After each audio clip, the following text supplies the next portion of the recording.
Sa naging laban nga po ng Alas Pilipinas kontra dito sa kupunan ng Chinese Taipei, dito nga po sa semifinals ng ABC Cup, nakita naman natin ang intense and crucial game.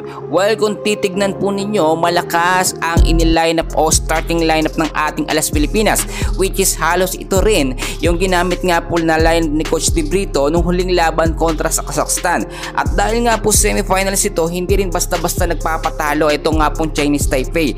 Kung titignan ho ninyo, ang ganda ng simula ng Alas Pilipinas nung set 1, no?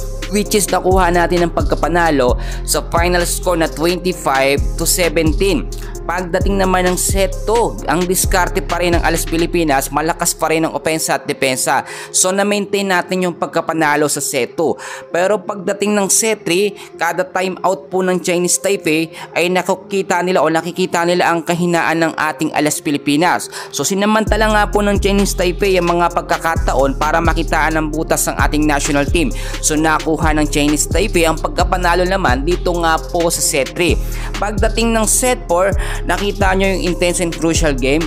Early pa lamang po nakakalamang na eto nga pong Chinese Taipei, pero may ginagawang diskarte po ang ating national team Alas Pilipinas. Yung consistent na play, kahit nawawala yan, bumabalik yan kapag ka nagpapalit po ng player. Ito nga po si Coach De Brito. Alam nyo, kung hindi po dahil sa magagandang set nga po na binibitawan itong si Gia Morado, no, yan po kasi yung isang nagiging susi sa tagumpay nga po ng ating national team Alas Pilipinas. Yung mga depensa rin, no, o mga palo ni Angel Canino, yung mga offense at depensa, lalo na sa depensa, itong si Pipi Sharma ay mas lumalakas po kapag tumitindi ang kalaban.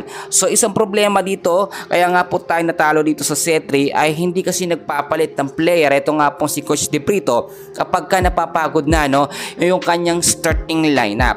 Yung ginagamit po kasi na player sa set 1, set 2, hanggang dulo sila pa rin po halos, no, hindi po nagkakaroon ng maayos na rotasyon. Magkagayon man, kung titignan naman natin, halos nakakasabay din talaga eto nga pong Chinese Taipei sa lakas ng ating national team.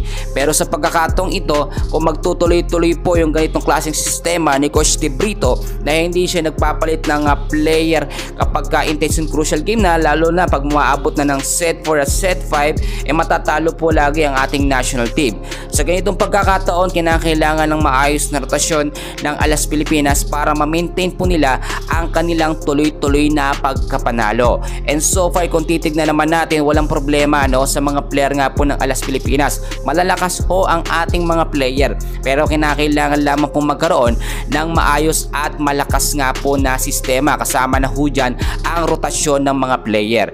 Yan muna ang update natin, and please huwag nyo kakalimutan na mag-like and subscribe. Maraming salamat po.